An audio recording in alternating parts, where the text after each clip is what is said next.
standard traffic ordinance is published by the League of Kansas Municipalities, then they notified us that it was wrong. So, and then they sent us a letter saying, please fix it like this, and we don't think there would be any problem with the fix, nor with the prosecution in the interim, and frankly, I can't really see the difference, but they asked us to fix it. And I provided you with a little illustration of what the changes were and their letter after, but so I don't have anything to say about why they made a mistake or anything like that. I just know that they asked us to fix it. Public comment regarding new business item number 3.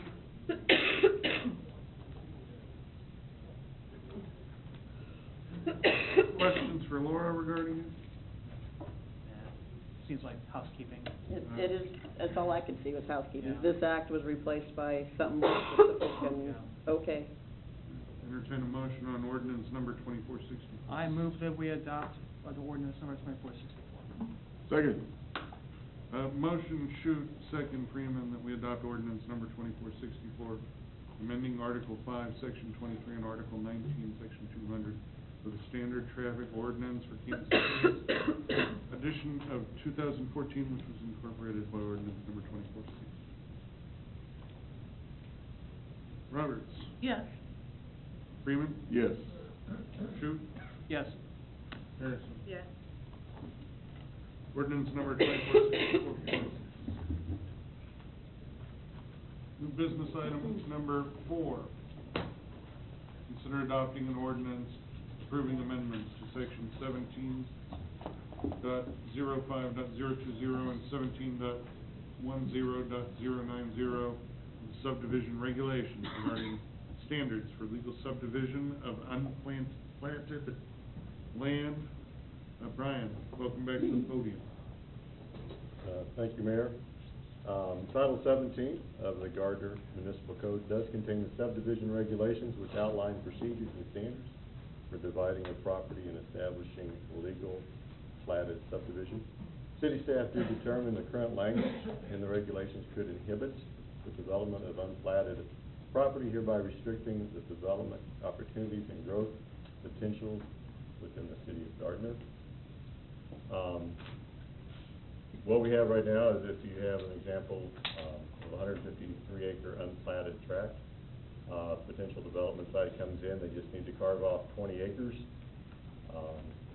Right now they can't do that.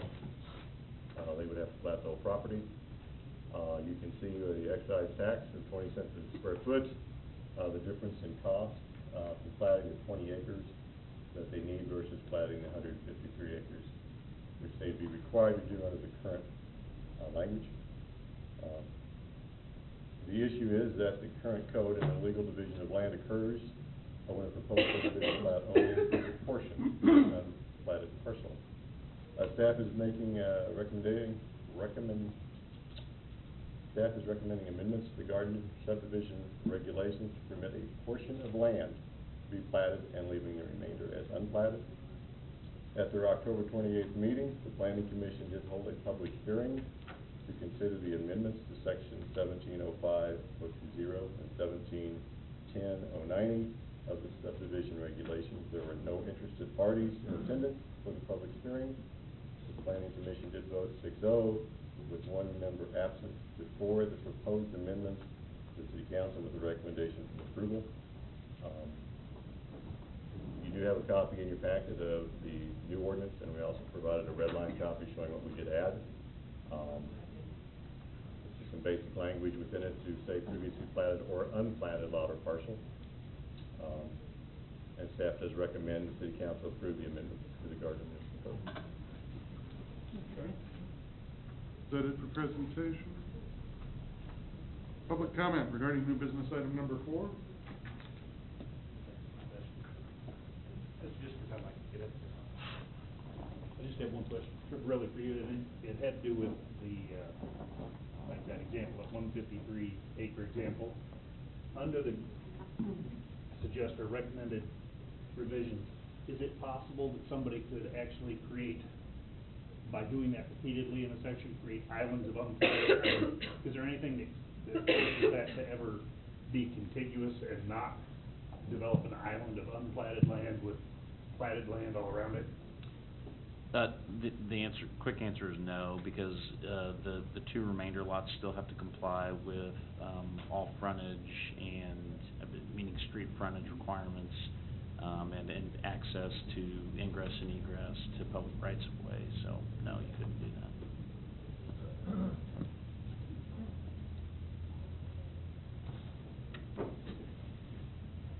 Okay, nobody else back there? Questions for Brian regarding new business item number 5? I'm sorry, number 4. Actually, Bruce asked the question I was gonna ask, and that is about the fact we have some island, unplanted, islands, but obviously by statute we can't have that, so.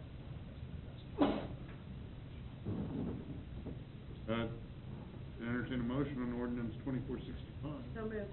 Second. Motion Harrison, second Shute, that we adopt ordinance number 2465, approving amendments to section 17.05.020 and 17.10.090 of the subdivision regulations. Shute, Yes. Harrison? Yes. Roberts? Yes. Freeman? Yes.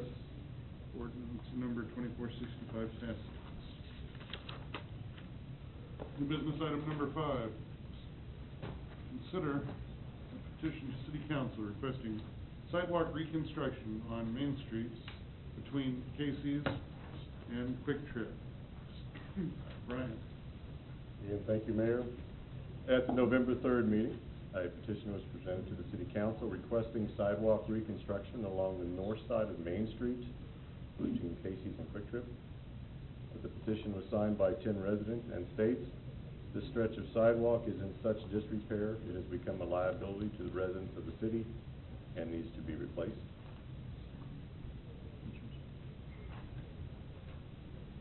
The sidewalk is adjacent to 632 East Main, which is Casey's, and a vacant lot at 642. The sidewalk is along US 56, and the responsibility is the city's. Per a previously adopted agreement with KDOT, for the city's municipal code, property owners are responsible for maintenance of sidewalks adjacent to their properties. We have 2 pictures today. This is just to the east of the entrance into Casey. Basically what happens, trucks trying to get into Casey's jump the curb, and they've destroyed the sidewalk. It is impassable. The other picture we have is basically the cross slope of the sidewalk that isn't destroyed. Per ADA, you're to have a 2% cross slope or less. The sidewalk varies. We do have a 2% section. We got an 8.9% section. We also have 6.4. In talking to the petitioners, they were not interested in having the entire sidewalk replaced. However, we as a city, if we do order it replaced, the area that we replace needs to come into compliance. And so it would be best to go ahead and replace that entire section in that area. And Public Works did inspect the sidewalk, and there are some significant disrepair and significant exceedance of the 2% cross slope. KSA 12-1804 states, "When any sidewalk, in the opinion of the governing body, becomes inadequate or unsafe for the travel thereon, the governing body may adopt a resolution condemning the walk and providing for construction of a new walk in place of the walk condemned." Resolution.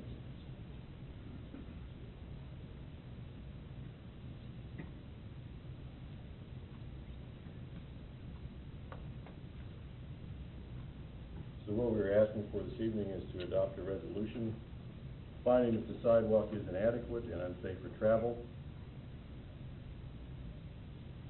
and condemning the sidewalk and ordering that the walk be reconstructed or repaired adjacent to 632 East Main and 642 East Main within 60 days of publication of this resolution, and authorize the city clerk to issue a notice to the property owners or authorized agents according to the procedures established by the Gardner Municipal Code.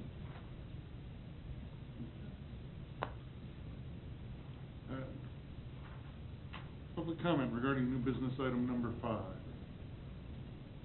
Bruce? Got nothing on it. Thanks for keeping an eye on me.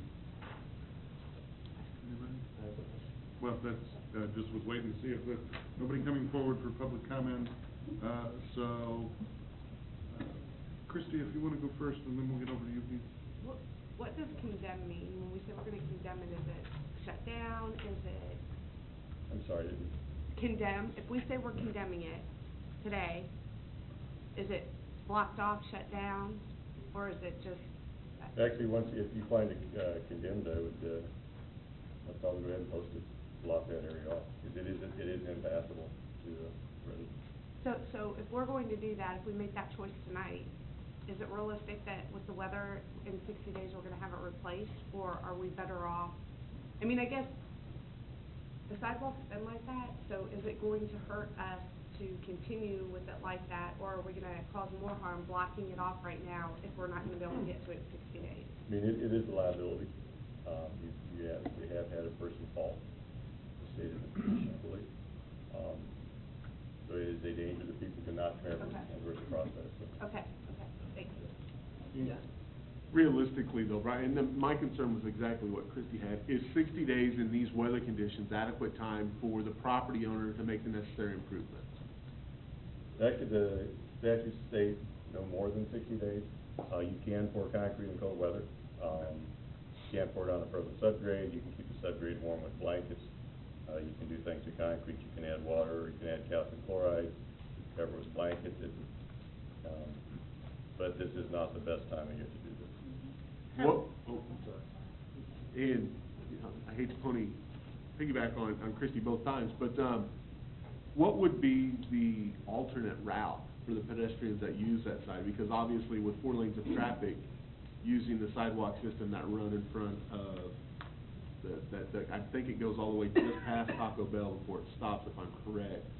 Crossing there, I don't know, what would be the alternate route for those individuals unless they'd actually go on the street that runs behind the lot? Actually, the alternate route would be to go further to the north. Okay. And go around and come back in the other way. And then finally, if weather conditions make it so it can't be completed by the property owner, how could we make concessions to make that possible for them? Only from weather and nothing else? Well, if I might just, the 60 days it comes from state statute, and it says for you to condemn a sidewalk to enable you as the city to go ahead and do the repairs yourself and then tax the cost of the repairs to the adjoining landowner, you can't give them more than 60 days notice. Really, it's a drop-dead deadline by which they know they have to fix the sidewalk, and if they don't fix it by that date, then you get to assess the charges. The attendant action, which, I mean, ultimately Brian can wait to do the repairs past the 60 days based on your direction. And then the other piece is, if we decide to assess the costs of the sidewalk repairs to the adjoining landowner, that actually has to come back before you all by way of an ordinance. So there's a couple of other decision pieces that still have to be made. There's obviously staff discretion as to when the repairs would be made, and you could give him that direction. But this really gives them notice that if they don't do it within that period of time, the city is within our legal rights to come in, To do it make the for them repairs, and charge assess them. the costs. Yes. I have some questions. What, have we had any communication with the property owners, or is this at all? No, we have not had any. And do we know approximately how much this would cost to fix?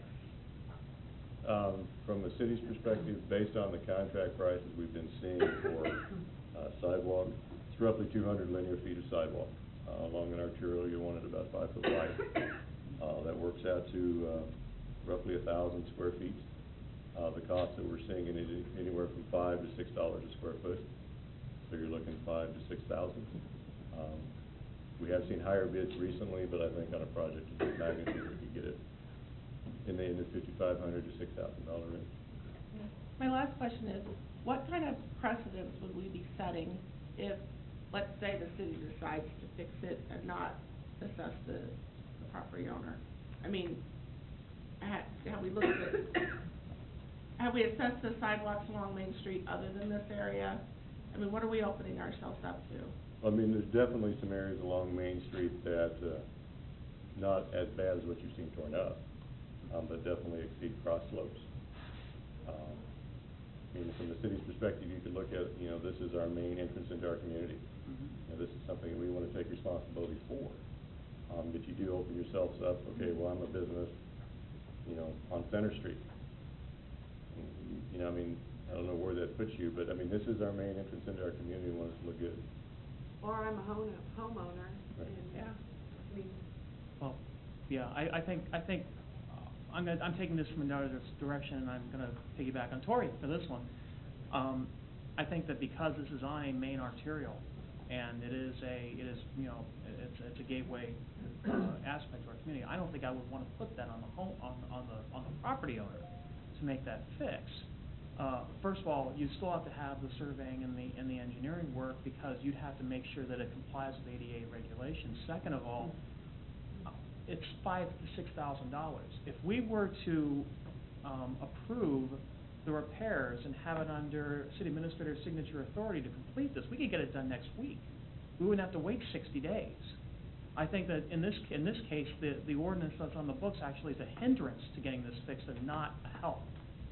And so I would almost move in that direction, go on ahead and allow the city to take responsibility for this, pay the $5,000 to $6,000, have it done under city administrator's signature authority, and have it done within a couple of weeks rather than a couple of months. So is Yeah. that? Don't you Well, call I it- don't know what section, how do you decide which section of Main Street this encompasses?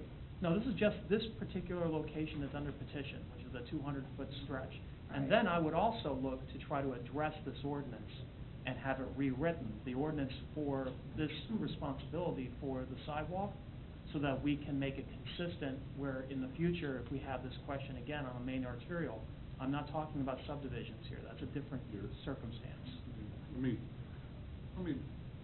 Ryan, Yep. this is the condemnation on the sidewalks, this is, Kansas statute, correct? Yes. Is this something that we could, if I understand correctly, I mean, if it's not something that's equally applied, we could charter ordinance out of the statute, or can we just simply do a simple ordinance out?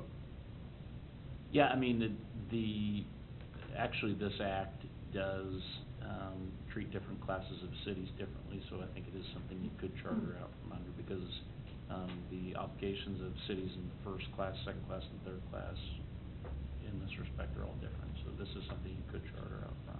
So, but it wouldn't, we couldn't just establish it with our regular ordinance, it would require a charter ordinance, correct? Depends on what you were trying to do. I'm looking at the Guardian Municipal Code, what it reads. State statute doesn't require that the property owner take responsibility for those repairs. right, the condemnation. It's our municipal code that requires that. And so that's why I'm saying we need to fix. I'd have to take a look at state statute again. I think state statute is express that, sidewalks are the responsibility of the adjoining landowner. Really? Yeah. Including arterials. It doesn't differentiate as between types of roadway. But I'd have to go back and look at the statute, but I'm pretty certain that's what it says. And trust me, I don't want this looking like blight on a main alleyway entryway into the city. I don't want it to be a safety hazard. At the same time, if we've got somebody that's supposed to be responsible for the Right. cost, I think it's irresponsible just to do it for sake of expedience. I do think that maybe we can get some bids so that if on the 60th day, they haven't taken care of it, that we can put ourselves in a position to take action immediately as soon as the 61st day happens, and get it done as quickly as possible. But we'd still need to be able to charge it back to the property owners. I agree, and it goes back to Corey talking about precedent. What precedent are you setting, especially if it is the responsibility of the landowner? When do you not take on the financial responsibility for fixing that sidewalk? If we passed it off on this one, then when we come up the next time and we do think it's going to be on the landowner, and they say, whoa, you paid for the last one, I want you to find out how you can pay for mine too. That I don't like the precedent that's set when we actually do have mechanisms in place to have it not be paid by the taxpayers if not necessary to do so. Just to follow up on my earlier point, it does state in KSA 12-1808 that it shall be the duty of the owner of the abutting property to keep the sidewalk in repair, but in cities of the third class, no formality shall be required for the repairing of the sidewalk, and just, it goes on. So it is actually a state-created statute requirement that it's the abutting property owner that has the responsibility for repair and upkeep. Right, okay. Can we, Brian, is there a way for us to approach, so once all of this takes place, could we approach landowners and say, do you have any intention of fixing it, and if not, can we go ahead and do, I mean, I guess, can we try and, speed up the process through those conversations? I'd be making contact with him probably tomorrow. Okay. See if there's a way we can get it done. Okay. Is there anything under the statute that precludes a landowner from waiving the 60-day requirement? From waiving it? No, the landowner obviously can make the repairs anytime that they want to. In fact, landowners are supposed to be diligent in keeping their sidewalks maintained, so.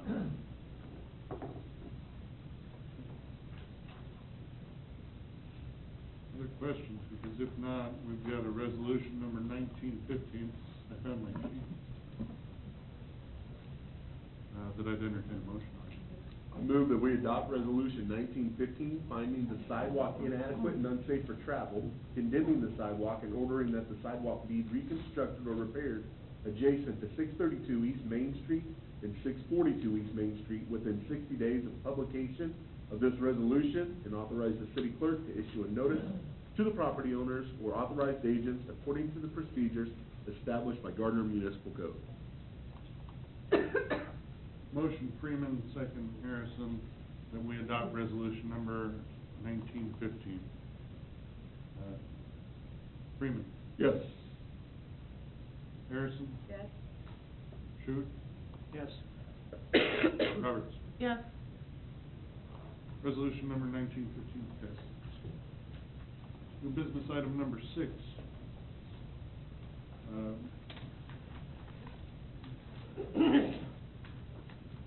Consider authorizing the city administrator to enter into an agreement with Safe Slide Restoration for the purpose of coating the slide towers, and play structures, Gardner Aquatic Center.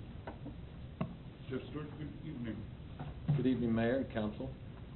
Perhaps if I would have seen Brian's presentation on the snow removal process, I would have been a bit more creative in the photographs that I'm going to share with you this evening. But I do have some photographs.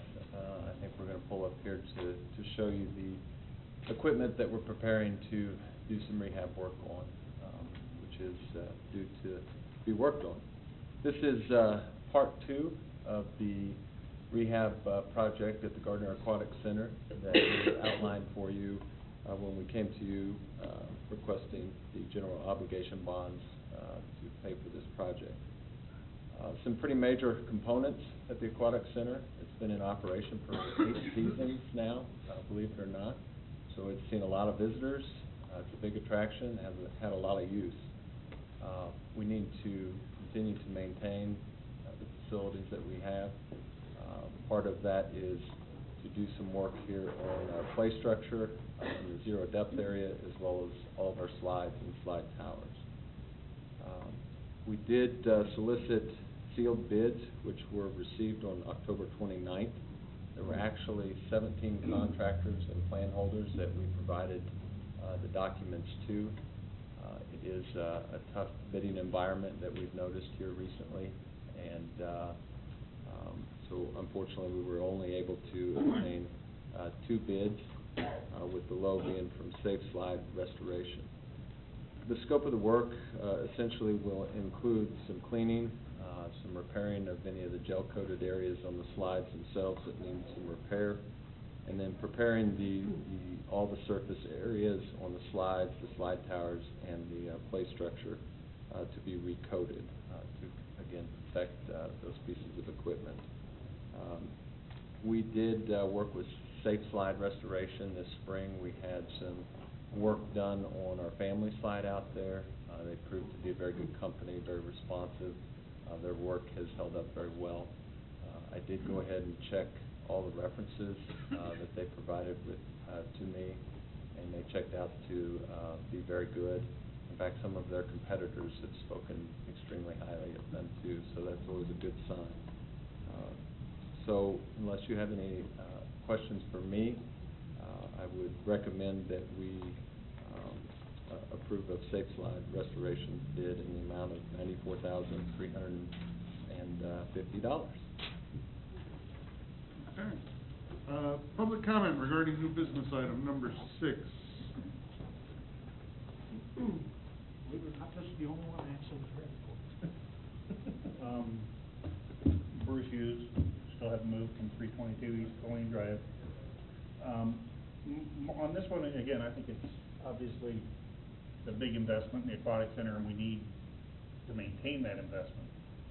My questions really are, I noticed in the consent agenda, which is under the expenses, that we had $77 for consulting related to the pool work, and $36,000 related to some pool repair work, in addition to what you're talking about now, which is total's about $138,000. And in this, it refers to some work that was done in the spring. And my question then becomes, was this anticipated with the pool that every 7 to 8 years we'd have, in addition to, I guess, the operational expenses, that we'd be incurring $150,000, $200,000 additional between, not just the operational costs, but the actual additional costs to maintain this rather large facility that is struggling to maintain cost versus what it's, bringing in. I think it's a great facility, but it does, it does have pretty substantial costs to the city too. Thank you, Bruce. Anyone else? Jeff? Bruce has asked some questions. Sure. You want to address those before we get to Absolutely. council questions? Be happy to. As I mentioned, this is part 2 of the rehab project that we've outlined. The expenses that he mentioned that were in the expenditure report were associated with part 1, which was the replacement of the old stainless steel gutter system on the lap lane pool. Those were put in, I believe, in 1989, and so those costs are associated with that, including the engineering costs that he referenced. To answer the question about ongoing costs, it's just like with anything else. Didn't necessarily have an itemized list of exactly what our ongoing maintenance costs would be with each particular structure or each facility, but it was understood that there would be, just like any of our other facilities, some ongoing costs to protect the investments that we've made to the community. So with that, pool basins need to be painted every 4 to 5 years, depending on how things hold up. We've stretched this probably about as far as we can. It is past due to treat these structures. We believe we've selected a really quality product that will hold up well, and we hope will last even longer, with some ongoing maintenance on buffing and waxing and cleaning and so forth. So. Christie? Well, I was just gonna ask, so for something like this, and I know a lot of this is we put off stuff, and so we're kind of trying to catch up, but is there an opportunity to break some of this up into smaller pieces and budget it yearly? So for instance, if we said $50,000 a year for pool maintenance, I guess would that help alleviate some of these higher dollar kind of all at once things now that we know what we're looking at? Sure. does that make any sense, or? Absolutely. I mean, think- not that you would just get $50,000 to do, but, I mean, that still would have to go through approval process, but I'm just wondering if it's easier to. You bet. I think the short answer to that is yes. We can try and balance things from year to year, understanding that there are items that will be done, over time that are just big ticket items. It may be every 8 years or every 10 years or whatnot, and you'll see those spikes. But other things, certainly, this year we're trying to take care of a lot of things at once. We're painting both pools, actually. They're both due to be painted. But in years past, we've tried to split that up and paint one pool one season and work on the other one the next. So the short answer is yes, but when we take a look at the approach and exactly what needs to be done, we'll certainly communicate with the council on a schedule and what our recommendations would be. Sometimes, as a former pool rat and lifeguard, I realize that sometimes a lot of this, while I certainly understand the council president's position, but yeah, depending on use during the summer, and then weather conditions, especially hard winters with lots of snow and lots of freezes, this has a big impact on. Certainly, on the pools, the correct? environment that these structures live within is a tough environment. You mix chlorine water with these kinds of things, you're going to have ongoing maintenance. And you can see some results of some of that in areas that must be treated now. So, tough environment here to have pools in Kansas, but certainly a very welcomed facility too. I might remind you that the old facility had an average of about 17,000 visitors a year. This one, since opening, has had over 80,000 visitors per year. Other questions for? Yeah, I had a couple of questions. First of all, I look at the disparity between the two bids. Again, it's significant. Sure. They were bid out with the same criteria, obviously, They so were. I'm a little at loss as to why the bids would be so different. The second thing is, how does this compare to the budgeted estimate for the repairs? Are we in below that, or are we? Great question. The high bid actually caught me by surprise. That was not within what our expected range was. The lower bid of the two was within that range of what we expected. The higher bidder is based out of Wisconsin. Certainly there's some more traveling associated with it versus the low bidder is actually based out of Missouri. So proximity may have something to do with it. I can tell you that the high bidder did not do a site visit, but they based their bid solely on documents provided, which did include plans of the facility as well, so they're able to do the measurements. But the low bidder did do a site visit, was very thorough in their work, and again, was very much closer to what our range was for this anticipated cost. So what was your range specifically? On the low end, around $100,000. On the high end, 125, 130. So this is actually coming in below that, but does this include contingency, or does it not? No contingency built in on this.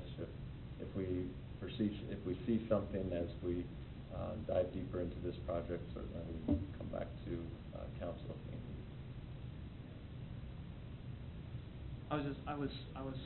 I know you were mentioning the greater amount of visitors that we're getting. We've got a fourfold increase in the number of visitors at our pool complex. That also would mean that there would be a significant increase in our wear and tear, our attendant wear and tear on the facility as well. So that, again, I'm going to kind of piggyback on what Christina said. We really need to have a strong maintenance plan and be able to have it adhered to. And not try to push things off. And that's really also, that's not just a decision on the administrative or staff side, it's also a policy decision on the part of the council. We need to be able to stick to that as well and not just, defer it because we think we don't have to do it. Sure. So. And there are maintenance plans out there available to where you can have companies like Safe Slide come in on an annual basis Yep. and do certain things that will push some of that out a bit further, and things will look nicer a bit longer. So Yeah. there are some options to look at for you to consider that. Well, part of We'll that look is into also that. preventative maintenance, which Absolutely. we're doing a lot of right now. We should do that. Thanks. You bet. Anyone else? I'd entertain a motion on new business item number 6. So moved. Second. Motion Harrison, second Freeman, to authorize the city administrator to enter into an agreement with Safe Slide Restoration in the amount of $94,350 for the purpose of coating the slides, slide towers, and play structures at the Gardner Aquatic Center. All those in favor indicate by saying aye. Aye. All those opposed? New business item number 6 passes. Thank you. Thank you, Jeff. New business item number 7, consider holding an executive session to discuss personnel matters of non-elected personnel. I've got I believe the council president's got the language needed. I move we enter into executive session to discuss personnel matters of non-elected personnel pursuant to KSA 75-4319B1, beginning at 8:40 p.m. Regular session will resume in the council chambers at 8:50 p.m. Second. Motion Harrison, second Shu, that we, hold executive session. All those in favor indicate by saying aye. Aye. All those opposed? We will adjourn into executive session.